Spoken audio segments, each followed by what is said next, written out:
오늘은 역대하 21장 1절로부터 20절 말씀을 통해서 아끼는 자 없이 맞이하는 죽음의 슬픔이라는 제목으로 오늘 본문을 좀 생각해 보고자 합니다.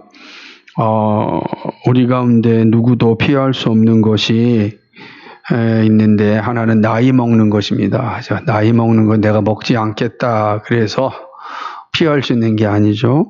또 하나는 죽음에 이르는 것입니다. 사람에게 찾아온 가장 큰 고통과 슬픔은 바로 죽음입니다. 우리가 하나님 나라를 왜 소망합니까? 거기에는 이 고통과 슬픔인 죽음이 없기 때문에 그렇습니다. 죽음이 사람 가운데 들어온 이유는 죄 때문입니다. 그리고 죄가 죽음의 원인임을 알려준 것은 율법입니다. 그러므로 죄와 율법은 우리로 하여금 사망에 이르게 합니다. 참으로 슬프고 고통스러운 일입니다. 인류는 이 고통과 이 슬픔에서 벗어나고자 모든 걸 다했습니다. 오늘날도 끊임없이 생명 연장을 위하여서 정말 노력하고 있지 않습니까? 끊임없이 신약을 만들고 새로운 음식을 만들고 그러죠. 어떻게 하면은 사람이 건강하게 살 수 있을까? 그래서 지금은 이제는 100세 시대가 왔다라고 하는 겁니다. 조선시대 사람들 입장에서 본다면 이건 있을 수 없는 일이죠. 한 2번 사는 것처럼 인식되는 거니까. 그 사람들은 그런 거죠. 우리가 잘 알다시피 중국의 진시황은 불로초를 찾아서 온 신하들을 사방에 보냈다고 하지 않습니까? 하지만 인류 역사상 누구도 이 죽음을 피하지 못했습니다. 다 죽음 가운데 있었던 것입니다. 그렇다고 해서 그럼 이건 불가능한 일인가? 이렇게 질문할 수 있을 것입니다. 그럼 불가능하지 않습니다. 우리가 죽음을 이기는 길이 불가능한가? 불가능하지 않죠. 왜 그러냐면 모든 질병을, 모든 문제를 해결할 때 원인을 알면 답을 얻을 수 있거든요. 원인이 모를 때 우리는 그걸 불치병이다, 난치병이다 그러지만 원인을 알면 고칠 수 있는 거 아니겠습니까? 우리에게 가져온 이 죽음, 이 고통과 고난의 원인은 죄입니다. 율법이죠. 그래서 이 죄와 율법에서 우리가 자유하게만 된다면 우리는 이 죽음이라고 하는 고통과 슬픔에서 자유할 수 있습니다. 죄를 죽이고 율법의 요구를 모두 감당하면 됩니다. 그런데 사람은 죄와 율법의 요구를 감당할 수가 없습니다. 문제는 여기 생기는 거야. 이거 분명 요거만 없애면 우리가 영원한 생명을 얻게 되는데 인간 가운데 이 문제를 해결할 길이 또 없는 겁니다. 원인을 알았어도 이거를 감당할 수 있는 치료법을 이제 만들지 못하는 거죠. 그러니까 이거를 정복할 길은 분명히 생겼는데 인간으로서는 이걸 불가능하다라고 하는 것입니다. 이 문제를 해결할 수 있는 것은 오직 율법을 제정하시고 사람을 창조하신 하나님만이 해결할 수 있습니다. 그래서 하나님께서는 사람의 몸으로 입으시고 사람 가운데 오셨고 십자가를 지심으로 죄를 죽이셨습니다. 율법의 요구를 온전히 순종하셨습니다. 그러므로 죽음과 고통과 슬픔의 원인이었던 이 죄를 해결하신 거죠. 그러면 이제 누구든지 그 은혜를 믿는 자에게는 사망이 더 이상 두려움이 되지 않고 또 슬픔이 되지 않습니다. 왜냐하면 예수님께서 그 슬픔과 고통의 원인인 사망을, 죽음을 이기셨기 때문에 그렇습니다. 고린도전서 15장 55절과 57절에서 사도 바울이 이렇게 말씀합니다. 사망아, 너 이기는 것이 어디 있느냐? 그죠? 사망이 이기는 게 뭐죠? 이게 우리를 다 이기는 거잖아요. 사망아, 너희 쏘는 것이 어디 있느냐? 그죠? 사망에 쏘는 것은 죄요. 죄의 권능은 율법이라. 우리 주 예수 그리스도로 말미암아 우리에게 이김을 주시는 하나님께 감사하노니라고 말씀하고 있습니다. 하나님이 예수님을 통하여서 우리에게 있는 죽음에서 승리를 주셨다는 것입니다. 그러니까 우리는 이제 사망이 쏘는 거에 대해서 사망이 이겼다고 아주 당당하게 외치잖아요. 왜냐하면 모든 사람이 사망 앞에 섰을 때 다 두렵잖아요. 무섭잖아요. 그러니까 사망 앞에 다 무릎을 꿇는 거예요. 사망 앞에 자신 있게 나설 수 있는 사람이 없는 겁니다. 그만큼 사망의 위력이 대단한 거예요. 근데 그 사망의 원인이 죄라 그랬잖아요. 그러니까 죄의 권세가 얼마나 대단하겠어요? 그러니까 이 권세를 가지고 있는 겁니다. 그런데 예수 그리스도께서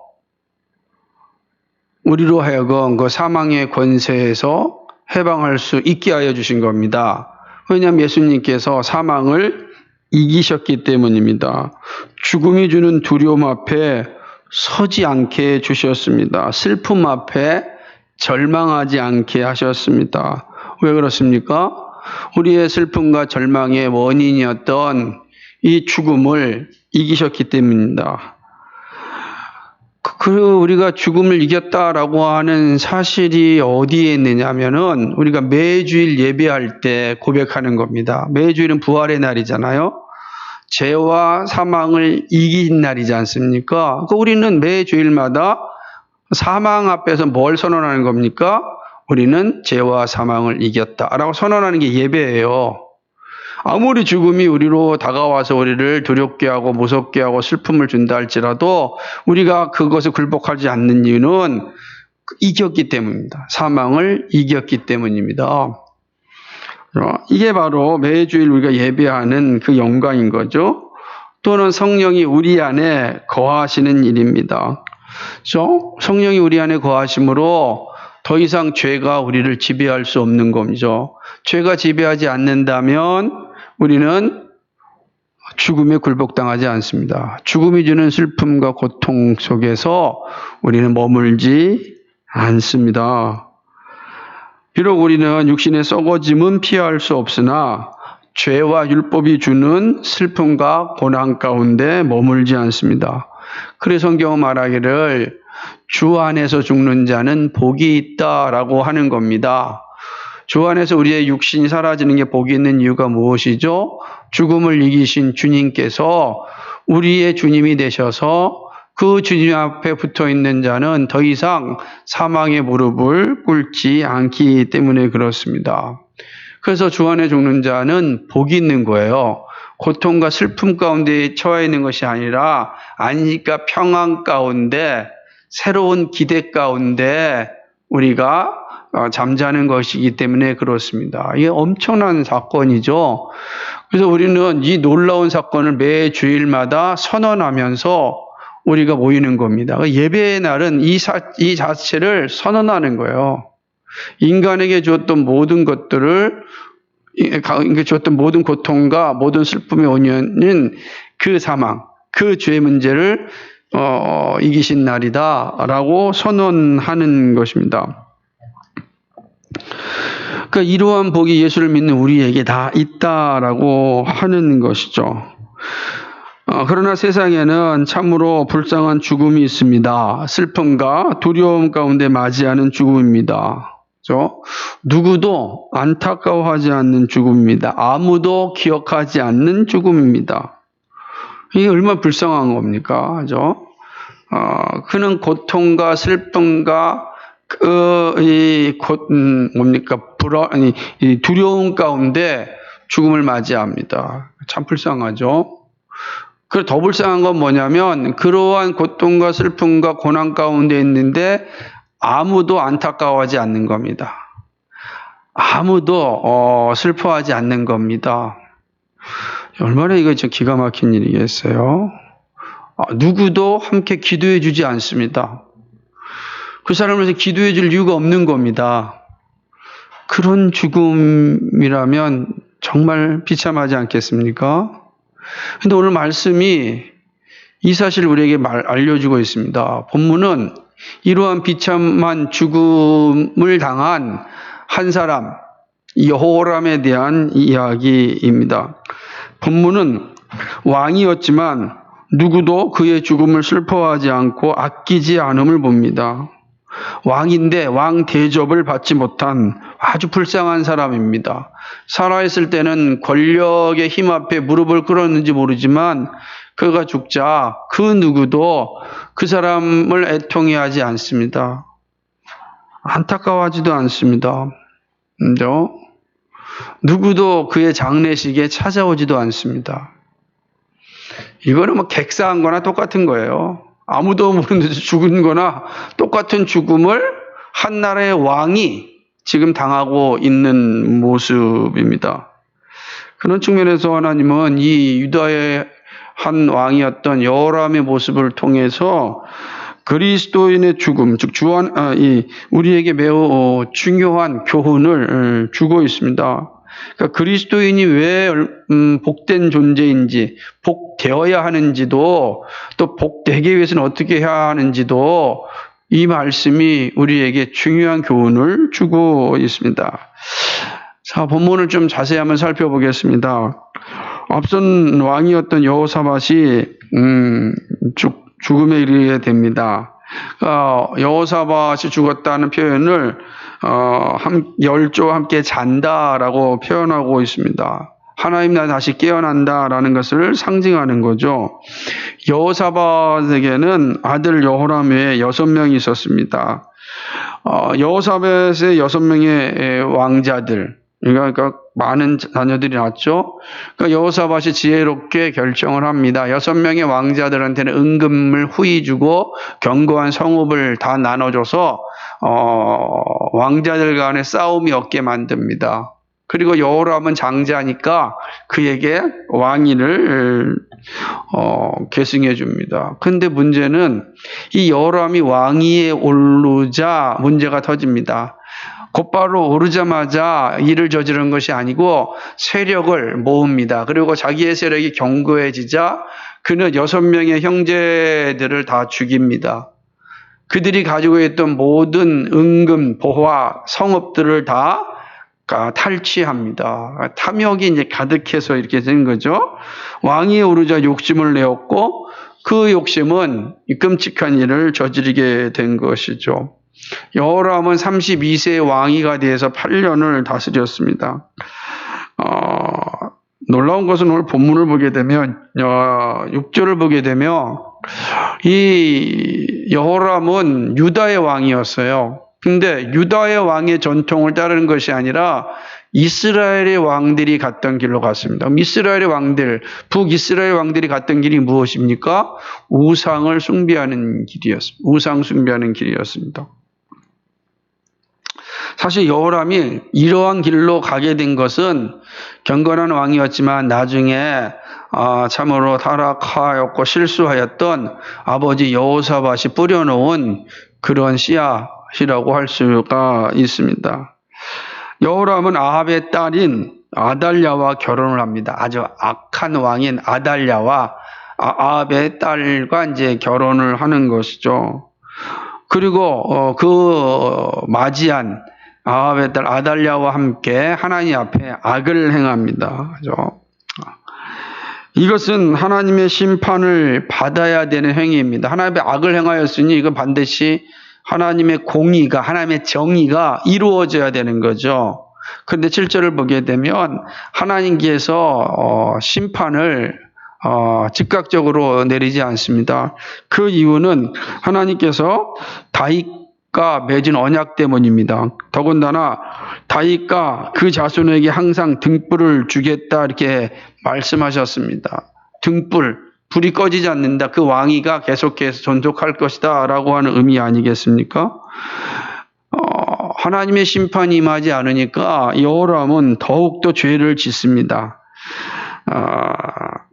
그러나 사실은 하나님께서 심판을 내리시지 않은 것이 아니라 하나님께서 일하시고 계시는 것입니다. 하나님 일하시고 계시는 거예요. 여호람에 계속해서 지금 기회를 주고 있는 겁니다. 첫 번째 이제 나중에 살펴보겠지만은 유다의 속국이었던 에돔이 배반을 하고 자신들의 왕을 세웁니다. 여호람이 이들의 반역을 물리쳤지만 결국 에돔은 유다의 속국에서 벗어납니다. 그리고 림나도 마찬가지입니다. 이들은 다 유다의 지배에서 벗어납니다. 이들에게 이런 반란이 생겨난 이유는 여호람이 하나님을 섬기지 않았기 때문이죠. 문제는 이러한 하나님의 사인을 보내주었음에도 불구하고 여호람은 계속해서 악을 쌓습니다. 하나님께 반역하는 행위를 하는 거죠. 이게 되게 중요한 지금 사인을 주고 있는 거예요. 그런데 이 사인 앞에 여호람은 개의치 않습니다. 오히려 더 적극적으로 우상을 섬깁니다. 각종 산당을 만들고 백성들로 하여금 우상 숭배를 하였습니다. 엘리야 선지자는 이 모습을 뭐라고 표현하냐면 음란하듯 하는 우상 숭배라 이렇게 말하고 있습니다. 강조하는 거죠. 우상 숭배 음란인데 그 자체를 분명히 선언하는 것입니다. 이때 이제 이 내용들을 보게 되죠. 그래서 하나님께서는 이런 여호람의 모습의 이제 최후에 이 경고를 합니다. 그것이 선지자 엘리야를 통하여서 말씀이 전달되어지는 것입니다. 그렇죠? 엘리야가 글을 써가지고서 이제 여호람에게 하나님의 말씀을 보냅니다. 하나님의 말씀이 증거된 거죠. 그러니까 이 말씀을 들으면 됩니다. 그런데 놀랍게도 여호람은 이 엘리야의 말을 듣지 않습니다. 엘리야 선지자가 하나님의 뜻이 담긴 서신을 보게 되면 그 내용은 죄의 길로 가고 있는 여호람을 향한 심판입니다. 하나님은 우선 이렇게 얘기합니다. 여호람, 네가 짓고 있는 죄를 내가 다 알고 있다라고 얘기합니다. 우상 숭배와 아우들의 살해 한 것도 내가 알고 있다. 13절이죠. 다 알고 있다는 겁니다. 지금 하나님께 심판하지 않으셔서 모르는 것이 아니라 알고 있다는 겁니다. 이게 중요하죠. 알고 있다라는 것입니다. 그래서 네가 만약 이 문제 가운데 이러한 악을 범했기 때문에 내가 너희 백성들과 자녀와 아내들과 그 재물에 재앙을 내리신다고 말씀합니다. 그리고 여호람 너는 창자의 병이 생겨서 죽는다고 말씀합니다. 이건 고칠 수 없는 병이라고 이야기하죠. 하나님 철저하게 여호람을 심판하시겠다고 선지자를 통해서 말씀하십니다. 자, 이게 심판이 내려진 겁니까? 하시겠다는 겁니까? 하시겠다는 거죠. 지금 당장 이루어지지 않죠. 기회가 마지막이 주어졌다는 거죠. 그리고 말씀대로 블레셋 사람과 구스에서 가까운 아라비아 사람들을 충동하여서 여호람을 치게 합니다. 16절이죠. 이들 가운데 일부는 예루살렘을 침략하여서 왕궁의 재물과 왕자들과 그리고 왕후들, 아내들을 다 이게 포로로 잡아갑니다. 오직 마지막 왕자인 여호아하스만 남습니다. 이건 하나님의 유다 가문을 이어가야 되는 가정이니까 남겨놓습니다. 그런 후에 선지자의 말씀대로 여호람에게는 고치지 못할 병에 걸립니다. 2년 동안 고생하다가 심한 병으로 죽습니다. 이게 이제 여호람의 삶의 끝입니다. 이렇게 끝날 줄 알았는데 오늘 역대기 기자는 이 19절과 20절 말씀을 기록해 놓았습니다. 이건 우리에게 참 중요한 내용인데요. 이 내용이 우리의 마음을 아프게 하고 우리에게 중요한 교훈을 주고 있습니다. 왜냐하면 여호람의 이 비참한 최후를 기록합니다. 여호람이 죽었는데 백성들이 분향하지 않습니다. 향을 피운다는 것은 존중의 표시인데 그렇지 않은가? 향을 피우지 않으니까 장례식장에도 오지 않았다는 거 아니겠어요? 둘째는 뭐냐? 그가 예루살렘에서 8년 동안 통치하였지만 여호람을 아끼는 사람이 한 사람도 없었습니다. 여기서 아낀다라고 하는 것은 여호람의 죽음을 슬퍼하는 사람이 없다라는 것입니다. 이거 없습니다. 또한 세 번째는 그가 장사가 되었고 다윗성에는 묻혔지만 왕실 묘지에는 묻히지 않았습니다. 다시 말하면 여호람은 사적이나 공적으로 다 이스라엘 백성들에게 인정받지 못한 겁니다. 뭐 하나님께 버림받은 건 당연히 심판받은 건 마찬가지지만 그 이스라엘 백성들에게도 이들은 하나도 존중받지 못하였음을 보여주는 것입니다. 왕이면 무엇합니까? 그죠? 권력을 가졌으면 무엇합니까? 재벌이 되면 무엇합니까? 아무도 그를 슬퍼하지 않고 기억하지 않습니다. 잊혀지는 것이 아니라 사람들이 기억을 지우는 겁니다. 아예 기억을 지우는 거예요. 여호람에 대한 기억을 지워버리는 거죠. 여러분 이 장면을 보면서 무엇을 생각하십니까? 이 여호람의 모습에서 하나님의 길을 떠나 탐욕과 우상 숭배의 삶을 사는 이들의 최후가 어떠한지 우리 잘 보여주고 있습니다. 여러분 이 본문을 쭉 읽고 다시 한번 본문 해설을 들으면서 어떤 생각이 드셨습니까? 여호람 왕의 죽음이 우리에게 어떠한 삶을 살아야 하는지를 말씀하고 있다고 생각하십니까? 그죠? 저는 이 여호람 왕의 이 모습이 꼭 오늘 우리 시대를 잘 비춰주는 그런 이렇게 그림 같아요. 그래서 저는 이 말씀을 통하여서 매우 중요한 하나님의 뜻을 좀 살펴보고자 합니다. 첫 번째는요, 권력에 대한 문제인데요. 권력은 탐욕을 위한 도구가 아니라 섬김을 위한 봉사다라는 사실입니다. 누구든지 권력을 가지면 신이 납니다. 그래서 마음껏 휘두르고 싶어 합니다. 마음만 먹으면 못할 일이 없다고 생각하기 때문입니다. 그래서 문제는 이게 뭐 권력의 크기가 중요하지 않아요. 크든 작든 사람은 권력을 가지면 막 신이 납니다. 그죠? 해보려고 하는 것이죠. 군대에 가면은 별것도 아닌 일병이 이제 2등병 앞에 서면은 막 권력을 갖고 싶은 욕망이 생기는 겁니다. 사람이 크든 작든 다 마찬가지죠. 권력이 무서운 것은 사실은 큰 권력은 이 왜 무섭냐라고 보니까 우리 생각해야 돼. 큰 권력은요 내부 정보, 비밀 정보, 개인 정보를 다 가지고 있습니다. 그게 얼마나 권력이 세겠어요. 남들이 알지 못하는 정보를 가지고 있다는 건 무서운 거거든요. 군대에서도 이 비밀 취득 인가증이라는 게 있어요. 이걸 가지고 있으면은 또 일반인이 볼 수 없는 정보를 보게 됩니다. 얼마나 큰 권력입니까?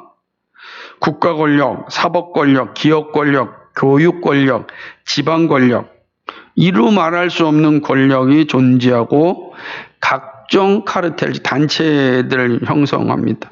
그래서 계속해서 권력을 유지하고 싶어 합니다. 권력을 유지하고 싶은 거예요. 그러니까 인류의 역사를 보게 되면 자기들만의 권력을 가지고 계속해서 부와 명예를 유지하고자 하는 흔적들이 너무너무 많습니다. 항상 있는 거죠. 그런 것들이 이제 정치 집단을 만들어 내기도 하는 거 아니겠어요? 고대 시대부터 시작되어지면 그런 것이죠. 권력은 사람을 지배하는 것과 동시에 부와 명예를 가져옵니다. 그러니까 이 권력에 사로잡히면 헤어날 수가 없는 겁니다. 이번 우리 LH 사건도 그런 것 아닙니까? 권력을 이용하여 내부 정보를 소유하고 그것을 통하여서 부를 갈취한 사건이죠. 그 정보는 아무도 모르잖아요. 자기만 아는 거 아니겠어요? 그러니까 얼마나 신나겠습니까? 그거는 그 정보를 가질 수 있는 권력이 있어야만 갖거든요. 권력이 없는 자는 그 정보를 가질 수가 없어요. 그러니 얼마나 신나겠어요. 이거를 어떻게 사용해가지고 부와 명예와 권리를 유지할까? 이런 생각이 막 가득 들어오지 않겠습니까? 그래서 권력이 부패하면 그 열매는 함께 망하는 겁니다. 권력이 부패하면요, 부패한 권력만 망하는 것이 아니라 다 망해요. 참 슬픈 일이죠. 그런데 하나님께서 권력을 주신단 말이에요. 분명히 우리가 눈에 봐도 이 권력의 모습이 참 추악한 모습을 많이 가지고 있는데, 그 권력을 누가 허락하셨냐면 하나님이 허락하셨단 말이에요. 로마 13장도 그렇고요, 디도서도 그렇고요. 하나님이 권력을 허락하셨어요. 위에 있는 권력은 하나님께로부터 오신다 그랬거든요. 그럼 하나님께서 이 권력을 왜 주셨는가? 이 모든 정보를 알 수 있는 권력을 왜 허용하셨는가? 그것은 분명합니다. 그것은 섬기기 위해서입니다. 봉사를 위한 거예요. 섬김을 위한 봉사를 하라는 그 준 겁니다. 하나님의 뜻에 따라 질서를 유지하여 국민들을 행복하게 만드는 일입니다. 폭력과 억압을 통하여 불안을 조장하는 것이 아니라 죄가 극성 부리지 않도록 질서를 유지하여 국민들이 안심하여 살 수 있게 하는 일입니다. 지금 LH 사건 때문에 그냥 온 나라가 불안에 떨잖아요. 왜 불안에 떱니까? 나만 정보가 없어가지고 이렇게 못 산다라고 하는 불만이 막 섞이는 거 아니겠어요? 그렇게 생각해서 그 사람한테도 정보만 주어지면 똑같은 일 하고 싶다라고 하는 것을 공개적으로 발언하는 거예요. 이런 모습들이 지금 있는 게 사실입니다. 세례 요한의 말씀을 기억해야 합니다. 세례 요한이 누가복음 3장 11절 14절에서 대답하여 가로되 옷 두 벌 있는 자는 옷 없는 자에게 나눠줄 것이요 먹을 것이 있는 자도 그렇게 할 것이니라 하고, 세리들도 세례를 받고자 하여 와서 가로되 선생이여 우리는 무엇을 하리이까 하매 가로되 정한 새 외에는 능칭치 말라 하고, 군병들도 물어 가로되 우리는 무엇을 하리이까 하매 가로되 사람에게 강포하지 말며 무소하지 말고 받는 요를 족한 줄로 알라. 이게 마찬가지입니다.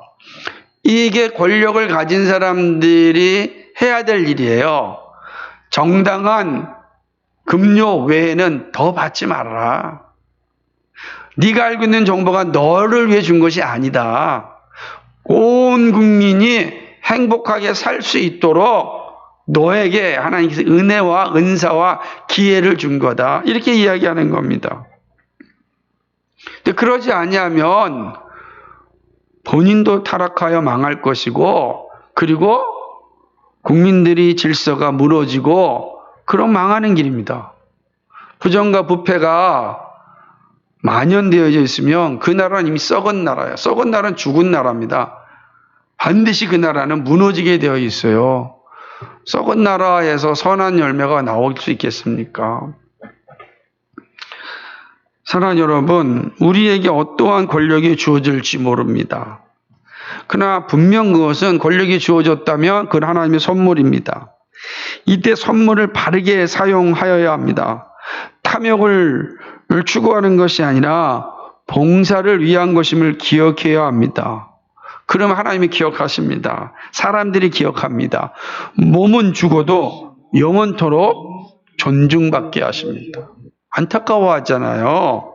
이런 분이 좀 더 우리가 함께 있어야 되는데, 이런 분이 좀 더 함께 있어서 우리에게 도움이 되었으면 좋겠는데 라고 생각하는 거예요.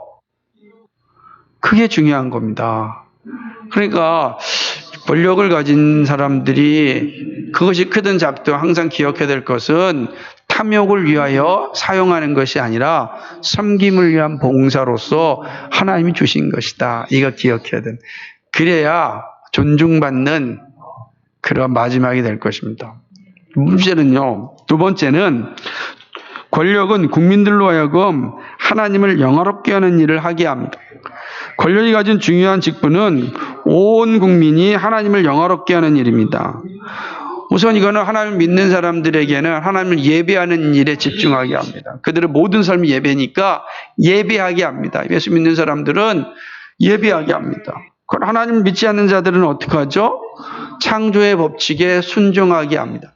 하나님이 만드신 창조의 법칙에 순종하게 하는 것이죠. 그래서 이를 통하여 하나님의 본래의 목적에 이르게 합니다. 본래의 목적이 뭐죠? 하나님이 그것을 통하여 기쁨을 받으시는 거예요. 영광을 받으시는 거예요. 예배와 창조 법칙에 순종함으로 하나님이 영광을 받으십니다. 그러니까 믿는 자에게는 예배함을 통해서, 믿지 않는 자에게는 그 일반 은총을 통하여서 영광을 받으신단 말이에요. 그 일을 잘 할 수 있게 하는 게 뭐냐? 그게 권력을 가진 분들이 하는 일이에요. 근데 권력이 우상 숭배를 조장하고 창조의 법칙을 훼손하는 일을 하면 하나님이 권력을 가져갑니다. 여호람은 자신이 잘나서 왕위를 얻은 것으로 착각합니다. 그래서 권력을 얻자는 곧바로 자신의 동생들을 죽이는 일을 준비하고 실행합니다. 하나님은 이 모든 걸 아셨습니다. 하나님은 엘리야 선지자를 통해서 여호람의 죄를 고발합니다. 그런데 단지 그가 행한 탐욕적인 일만 고발하는 것이 아니라 음란하듯 우상숭배를 조장한 것도 말씀합니다. 그는 이미 아합의 딸 아달랴와 결혼했습니다. 죄의 뿌리가 그 안에 심겨졌습니다. 하나님은 이를 악을 행함이라 이렇게 말씀합니다. 6절에 있는 것처럼 악을 행함이라. 그죠? 8년의 시간이 끔찍한 역사였습니다. 하나님을 영화롭게 하는 일이 아니라 8년 동안 그가 왕위에 있으면서 하는 것은 어떤 일이었냐면 하나님을 모독하는 일이었습니다. 그 귀한 선물을 악한 도구로 만들었습니다. 하나님을 섬기지 않는 이들이 하는 행위는 부패와 파괴입니다. 다 똑같아요. 하나님을 섬기지 않는 권력자들, 하나님을 영화롭게 하지 않는 권력자들이 하는 행위는 다 부패와 파괴입니다. 창조세계를 파괴하는 행위도 하나님을 반역하는 것입니다.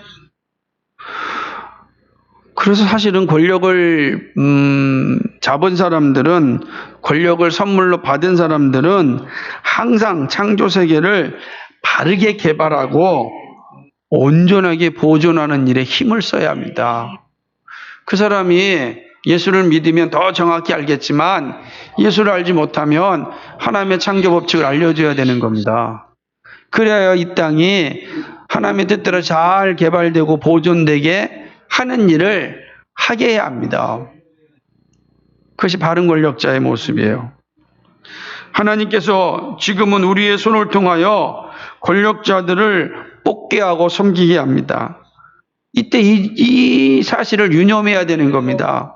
저 사람이 정말 하나님을 영화롭게 하는 일에 열심일 수 있는 사람인가를 보아야 되는 것이죠. 그죠? 그게 되게 중요한 겁니다. 그리고 우리들이 권력을 잡을 때 역시 이 사실을 잊지 말아야 합니다. 권력이 이 일을 잘하면 하나님이 주시는 영광을 누리고 역사 앞에 기억됩니다. 그가 예수를 믿든 믿지 않던 그 사람은 일반 역사 속에서도 존경받게 되는 거죠. 어떤 겁니까? 그가 하나님의 창조 세계를 잘 개발하였다. 사람들 앞엔 되는 거죠. 그의 영혼은 안타깝지만 그러나 그의 이름은 사람들 속에 회자되므로 계속해서 권력자가 할 일이 무엇인지를 전하게 하는 겁니다. 그게 하나님의 일하심이기 때문에 그렇습니다. 권력자의 죽음 앞에 슬퍼하고 기억합니다. 얼마나 감사합니까? 이게 하나님을 영원롭게 하는 일을 하는 거예요. 세 번째는요, 권력이 오만하면 하나님의 심판을 받습니다. 분명하죠. 여호람의 탐욕과 오만과 불순종은 하나님의 심판을 받기에 충분하였습니다. 그러나 하나님은 다윗과 맺은 약속으로 인하여 즉각적으로 시행하지 않으시고 인내하셨습니다. 여러 번 기회를 주시고 회개할 것을 기다리셨습니다. 첫 번째는 에돔의 반역입니다. 에돔의 반역. 근데 에돔에 의하여서 예루살렘이 정복되지는 않았습니다. 오히려 에돔의 반역을 진압합니다. 하지만 에돔이 여호람의 통치에서 벗어나게 됩니다. 이거 첫 번째 사인이거든요. 이런 일이 있을 수 없는 일인데 일어난 거예요. 그것도 에돔 큰 나라가 아닌데 이거 있을 수 없는 거예요. 그럴 때 정신 바짝 차려야 되는 거죠. 두 번째는 림나입니다. 림나 역시 동일하게 에돔과 같이 이 유다의 통치에서 벗어납니다. 두 번째까지 왔으면 정신 차려야 되는데 여호람은 돌이키지 않고 오히려 더 악해져서 우상숭배를 합니다. 이제 하나님은 마지막 카드를 사용하십니다. 이게 어떤 카드입니까? 엘리야 선지자를 통하여 하나님의 뜻을 보내시는 겁니다. 심판의 메시지를 전합니다. 확실하게 이제 여호람이 알아듣게끔 말씀을 주시는 겁니다. 회개하지 않으면 나라가 망할 것이고 자녀와 아내는 물론 아니라 모든 부와 명예가 다 사라질 것이다 라고 이야기합니다. 그리고 여호람에게도 병이 생겨서 끔찍한 결과를 맞이할 거다. 이건 정말 무시무시한 심판의 메시지입니다. 마지막 여기서 돌이키면 되는 거예요. 아직 시행되지 않았습니다. 말씀이 왔다는 거예요. 마지막 기회가 주어진 겁니다. 회개하면 됩니다. 그런데 여호람은 회개하지 않았습니다. 하나님은 말씀하신 대로 블레셋 사람과 아라비아 사람들을 통하여서 여호람을 심판하시는 것입니다. 말씀하신 대로 이루어졌습니다. 어떤 권력도 오만하면 하나님의 심판을 받습니다. 그것이 크든 작든 같습니다. 권력을 주신 목적에 부합하지 않고 오만하고 교만하면 심판을 피할 수 없습니다. 물론 하나님은 늘 기회를 주십니다. 회개할 기회를 주십니다. 여러분, 기회가 올 때 놓치면 안 됩니다. 그 기회는 말씀입니다. 말씀으로 오셔서 말씀하시는 주님의 소리를 들어야 합니다. 그리고 들려질 때 회개해야 합니다. 왜 하나님께서 설교자를 세우십니까? 말씀을 전하기 위함입니다. 말씀을 전하시는 거예요. 그래서 엘리야를 통하여서 말씀을 다시 전하는 겁니다. 오늘도 동일합니다. 말씀이 올 때 그 말씀이 들려진다면 즉각적으로 회개해야 합니다. 그것이 사는 길입니다. 마지막 네 번째는 권력은 시작할 때보다 끝날 때가 중요합니다. 멋지게 시작했던 여호람의 최후는 초라하고 비참합니다. 어떤 권력자는 그의 마지막에 이러려고 대통령했나 라고 말하기도 했습니다. 취임식의 화려함은 은퇴식의 영광으로 끝나는 것이 쉽지 않습니다. 취임식 얼마나 화려합니까? 근데 은퇴식이 화려한 분들은 별로 없습니다. 초라하게 끝나죠. 더구나 인생의 마지막에 존경받는 죽음, 부러운 죽음, 기억하고 싶은 죽음으로 끝나는 것은 쉽지 않습니다. 많은 사람들이 우리가 잘 알고 있는 마틴 노이드 존스 목사님을 향하여 말하기를 그분은 죽어서도 설교하는 설교자라 이렇게 말하기도 했습니다. 그가 어떻게 살았고 어떻게 말씀을 전했는가가 이 한마디에 잘 드러나잖아요. 죽어서도 설교하는 설교자라는 것입니다. 설교자로 살았던 삶의 자리가 아름다웠기 때문에 가능합니다. 반면에 어떤 설교자는 베스트셀러 작가이자 설교자였습니다. 그런데 지금은 그 사람의 모든 책을 다 쓰레기통에 버려지고 있습니다. 그거 한 행위가 그가 전한 것과 전혀 다르기 때문입니다. 시작은 아름다웠지만 누구도 기억하기 싫은 사람이 되었습니다. 그러니까 일부만 모여서 좋아하는 사람이 된 거예요, 이제. 아무리 오래 살아도 그는 일부만, 정신 못 차리는 일부만 따르는 거죠.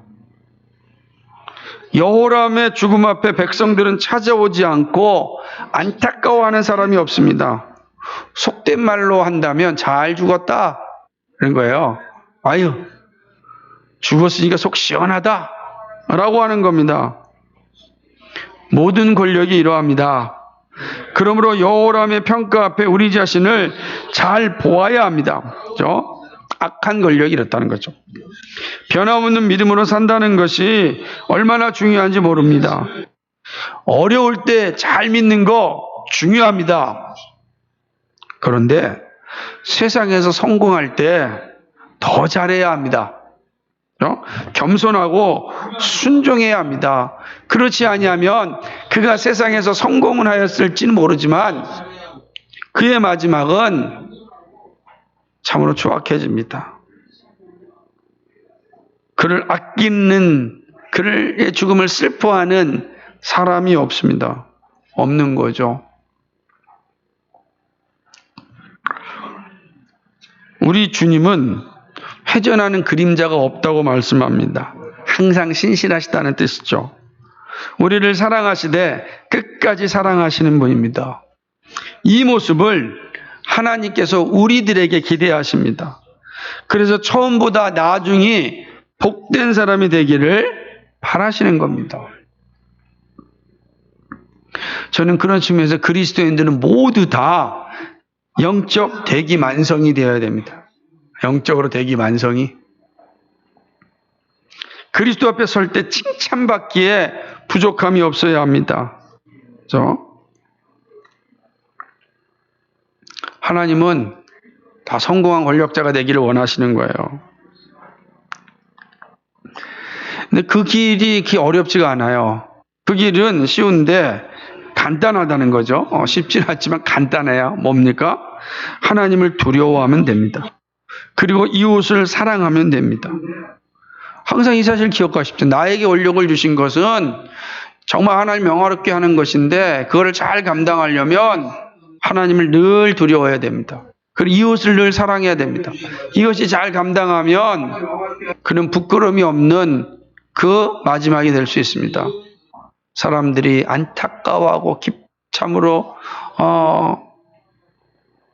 눈물을 흘리는 참 존경받는 그런 마지막이 될 수 있다는 것입니다. 말씀을 맺습니다. 여호람의 삶과 죽음을 통하여 우리에게 들려주시는 말씀을 기억해야 합니다. 작든 크든 권력을 받은 사람으로서 겸손하게 봉사하는 여러분에게 정말 하나님의 복이 넘치기를 소망합니다. 여러분도 다 크든 작든 권력을 받았잖아요. 그죠? 부모도 하나의 권력이거든요. 그걸 잘 사용해야 되는데 어떻게 사용해야 됩니까? 섬김의 봉사입니다. 겸손하게 봉사하는 겁니다. 우리는 오늘 말씀을 통하여 우리의 모습을 살펴보아야 합니다. 나에게는 여호람의 모습은 없는지 질문해야 합니다. 여러분은 여러분에게 있는 것으로 봉사하며 섬기고 있습니까? 여러분에 있는 것으로 하나님을 영화롭게 하고 있습니까? 혹시 여러분에 있는 것으로 오만하지는 않습니까? 여러분의 마지막이 아름답기를 원하십니까? 여러분 이 질문에 정직하게 대답해야 됩니다.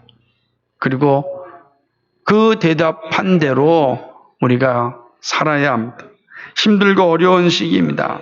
우리에게 찾아오셔서 말씀으로 만나주시는 주님을 잘 보시기 바랍니다. 그리고 그 말씀을 마음에 간직하고 날마다 주님의 말씀을 고백함으로 믿음의 길을 잘 감당할 수 있기 바랍니다. 나에게 주신 재능과 권세와 물질을 하나님의 뜻을 이루는 일에 잘 사용하시기 바랍니다. 그 일을 위해 우리에게 각자마다 다 은사와 재능을 주셨습니다. 그리고 여러분, 이 땅에서의 삶이 끝날 때 하나님께 인정받고 사람들에게 기억되는 그런 하나님의 사람들 되기를 주님의 이름으로 간절히 축복합니다. 거룩하시고 자비하신 아버지 하나님, 고맙고 감사합니다. 오늘 이 말씀 앞에 우리의 모습을 비춰봅니다. 여호람이라고 하는 한 사람의 그 모습 앞에 우리의 모습이 어떤지 비춰봅니다. 하나님은 여호와의 모습을 통해서 우리에게 말씀하십니다. 우리는 크든 작든 다 자기의 권력을 가지고 있습니다. 그 권력을 가지고 어떻게 살 것인지를 말씀을 통하여 우리에게 들려주셨습니다.